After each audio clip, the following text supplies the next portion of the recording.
बिस्मिल्लाहिर्रहमानिर्रहीम। अस्सलाम वालेकुम नाज़रीन, उम्मीद करता हूँ आप सब खैरियत से होंगे। मैं हूँ अमाद मजीद, आप देख रहे हैं यूट्यूब चैनल। सुप्रीम कोर्ट से बड़ी खबर लेकर आपकी खिदमत में हाजिर हूँ। मरियम नवाज शरीफ की बड़ी चोरी पकड़ी गई, सब हैरान। नवाज शरीफ को कमर तोड़ झटका। इन तमाम तर खबरों की तफसीलात आगे चलकर आप साथ वीडियो में शेयर करूंगा। आज दिन भर की बड़ी खबरें क्या हैं, ये बड़ी खबरें भी आगे चलकर आप साथ वीडियो में शेयर करूंगा। लेकिन खबरों की तरफ चलने से पहले, खबरों की तफसीलात को यहाँ पर शेयर करने से पहले, आगे बढ़ने से पहले आप सबसे मैं एक रिक्वेस्ट करूंगा और आप सबसे एक सवाल पूछूंगा कि आप आइंदा आने वाले इलेक्शन में किस पार्टी को वोट डालेंगे। कमेंट सेक्शन में लिखिएगा। बढ़ते हैं खबरों की जानब और इन खबरों की तफसीलात की जानब।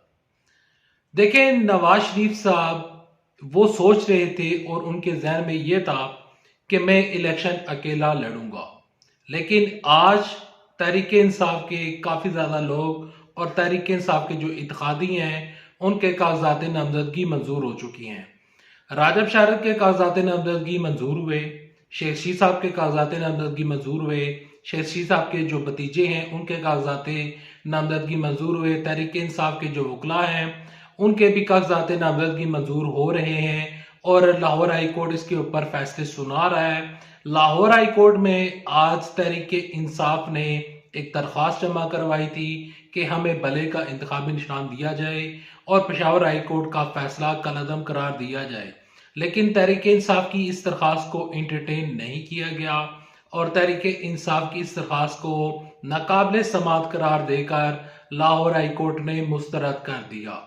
जब मैं ये वीडियो रिकॉर्ड कर रहा हूं तो एक तरफ से ये खबरें सामने आ रही हैं, साथ में इस टाइम चीफ जस्टिस काजी फैसला वो केस सुने हैं तायात नायली का, और उनके जो रिमार्क्स सामने आ रहे हैं वो रिमार्क्स कुछ इस तरीके से हैं। चीफ जस्टिस काजी फैसला साहब ने कहा है कि जो यहाँ पर तायात नायली है, जो बंदा झूठ बोलता है वो तायात नायल हो जाता है, जबकि जो लोग बगावत करते हैं तो उनकी जो नाली है वो 5 साल है। तो ये कानून नहीं होना चाहिए। उनकी नज़र में जो तायात नाली है वो कानून तब्दील होना चाहिए और ये तायात नाली 5 साल तक ही होनी चाहिए। एक तरफ से ये खबर है, दूसरी जानब से तहरीक इंसाफ के जो वकला हैं यहाँ पर बैरिस्टर गौहर अली खान ने उन्होंने तहरीक इंसाफ के इंतखाबी निशान बल्ले के लिए उन्होंने सुप्रीम कोर्ट से रुजू कर लिया है और उनका ये मौकफ है कि हमें भले का इंतखाबी निशान मुहैया किया जाए, हमें लेवल प्लेइंग फील्ड दी जाए ताकि हम इंतखाबात लड़ सकें और हम अपना आईनी हक हासिल कर सकें। ये खबर भी आज की खबर है और आज की खबर आपके साथ ये भी शेयर करता चलूं कि यहाँ पर शेर अफजल मरवत साहब ने जो काजी फैसला साहब है उनके ऊपर उन्होंने कहा है कि हमें काजी फैसला साहब के फैसलों के ऊपर हमें किसी किस्म का यकीन नहीं है, हमें उनसे इंसाफ की तवक्को नहीं है, तो लिहाजा हम अदम एतमाद का इजहार करते हैं चीफ जस्टिस काजी फैसला साहब के ऊपर। शेर अफजल मरवत साहब का ऐसा कहना है। बढ़ते हैं नून लीग की खबरों की जानब और आपके साथ खबरें शेयर करते हैं कि मरियम नवाज शरीफ साहबा की क्या बड़ी चोरी पकड़ी गई है। मरियम नवाज शरीफ साहबा ने कागजात नामजदगी जमा करवाए हैं अलका पीपी 80 में और ये इलाका है सरगोदा का। इसमें वो तहरीक इंसाफ के जो वकील हैं नईम अहमद पंजोता साहब, वो मरियम नवाज शरीफ साहब के अगेंस्ट इलेक्शन लड़ रहे हैं और ये जो इलेक्शन है, इस इलेक्शन से पहले मरियम नवाज शरीफ साहबा के जो कागजात नामजदगी मंजूर हुए हैं उनके ऊपर जो नईम अहमद पंजोता है उन्होंने एतराज उठाया है। उन्होंने ही अपने ट्विटर के ऊपर ट्वीट करते हुए, या यूं कह लें अपने एक्स के ऊपर ट्वीट करते हुए लिखा कि मरियम नवाज शरीफ साहबा के जो असासे हैं वो आमदन से ज्यादा हैं। अब मरियम नवाज शरीफ साहबा के असासे कितने हैं, उनके तकरीबन जो उन्होंने इलेक्शन कमीशन ऑफ पाकिस्तान में अपने असासे शो किए हैं वो तकरीबन 84 करोड़ रुपए के बनते हैं, जिसमें उन्होंने 2 करोड़ रुपया 22 से कर्ज लिया हुआ है और उनके पास किसी किस्म की गाड़ी नहीं है। ऐसा मरियम नवाज शरीफ साहबा ने कागजात नामजदगी जमा करवाते वक्त अपने जो गुशवारे, अपने जो इनकम टैक्स जितने भी उनके पास रसीदें थी वो तमाम तर मरियम नवाज शरीफ साहबा ने जमा करवाए हल्का पीपी 80 में। नईम अहमद पंजोता साहब ने ये इतराज उठाया है कि ये जो असासे हैं ये आमदन से ज्यादा हैं। ये एसेट बियॉन्ड मीन्स का केस बनता है मरियम वाशी साहबा के ऊपर। और साथ में उन्होंने ये भी इतराज उठाया कि मरियम वाशी साहबा ने जो कागजात नामजदगी जमा करवाए हैं उसमें उनके ऊपर जो सिग्नेचर हैं वो मरियम वाशी साहबा के नहीं है, बल्कि वो फेक सिग्नेचर है। अब ये जो 84 करोड़ पे मरियम वाशी साहबा ने ये जो शो किए हैं, जो उन्होंने अराजी शो की है, तो यहां पर मरियम वाशी साहबा के उस बयान की ये नफी हो जाती है जब उन्होंने सना बुच्चा साहबा के प्रोग्राम में बैठकर कहा था कि मेरी लंदन क्या, मेरी पाकिस्तान में कोई जायदाद नहीं है। लंदन में इवनफील्ड के जो महलात हैं जिस रेफरेंस में वो बरी हो चुकी हैं, इस्लामाबाद हाई कोर्ट के जस्टिस अमर फारूक ने उनको बरी कर दिया है और उनके ऊपर वो केस खत्म हो चुका है। यहाँ पर चौधरी शुगर मिल्स का केस उनके ऊपर खत्म हो चुका है, रमजान शुगर मिल्स का केस उनसे खत्म हो चुका है। तो यहाँ पर एक सवाल ये उठता है कि मरियम वाशी साहबा के पास 84 करोड़ रुपए कहां से आए।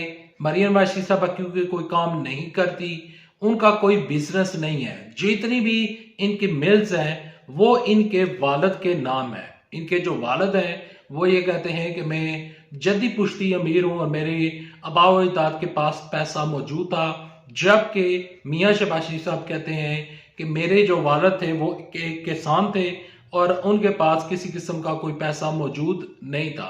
अब ये जो इतराज उठ रहा है और ये जो हमारे सामने एक नई फिगर सामने आई है, तो बज़ाहिर ये लगता है कि मरियम वाशी साहबा की चोरी पकड़ी गई है, क्योंकि मरियम वाशी साहबा ने खुद बयान जारी किया था कि मेरे लंदन तो क्या पाकिस्तान में जायदाद नहीं है।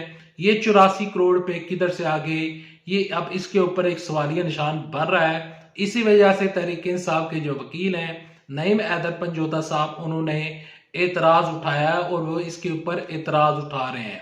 अब यहाँ पर आपके साथ एक खबर शेयर करता चलूं कि यहाँ पर मुस्लिम लीग नून के जो रहनुमा साबक उनके जो रुकने पार्लियामेंट थे, तो अब उन्होंने बलूचिस्तान से, तो उन्होंने नून लीग के कागजात नून लीग का टिकट उन्होंने लेने से इनकार कर दिया है।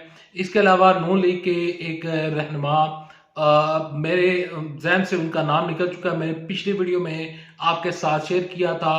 तो आज जो कानून बहाल हुआ है, जो भी बंदा नैब ज़दा है तो वो 5 साल के लिए न्यायल नहीं होगा, बल्कि वो 10 साल के लिए न्यायल होगा। जो इस्लामाबाद हाई कोर्ट का जो सिंगल बेंच बना था, उसने वो नैब की जो दरखास्त थी उसको उन्होंने मंजूर कर लिया है। तो उसके बाद जो नवाज शरीफ साहब हैं उनके वो रहनुमा वो इस टाइम वो नाअहल हो चुके हैं और अब उनकी नाअहली 10 साल तक की हो चुकी है। नवाज शरीफ साहब जो समझ रहे थे कि उनके लिए जो रास्ता है वो आसान हो चुका है, इलेक्शन लड़ने में तहरीक इंसाफ के जो लोग हैं वो नहीं होंगे, उनके कागजात नामजदगी मुस्तरद हो जाएंगे। लेकिन अभी कागजात नामजदगी मंजूर हो रहे हैं और इलेक्शन की फजा बन रही है। सुप्रीम कोर्ट की जानब नजरें लगी हुई है पूरे पाकिस्तान की कि यहाँ पर सुप्रीम कोर्ट से क्या बड़ा फैसला सामने आता है। ये भी हो सकता है जब मैं ये वीडियो रिकॉर्ड कर रहा हूँ तो साथ दूसरी जानब फैसला सुना दिया गया हो। और बज़ाहिर ये लगता है कि चीफ जस्टिस काजी फैसल साहब हो सकता है कि लफ्ज़ इस वजह से जूद कर रहा हूँ क्योंकि जजमेंट उन्होंने देना है, फैसला उन्होंने जारी करना है, लेकिन उनके जो रिमार्क्स थे कि 5 साल तक की न्यायाली होनी चाहिए ना कि ताहयात, तो बज़ाहिर ये लगता है कि नवाज शरीफ साहब के ऊपर जो न्यायालय की तलवार लटक रही है वो तो हट जाएगी। लेकिन नवाज शरीफ साहब अवाम में जाकर, अवाम की अदालत में जाकर वो किस तरह इलेक्शन जीतेंगे, ये एक सवालिया निशान है।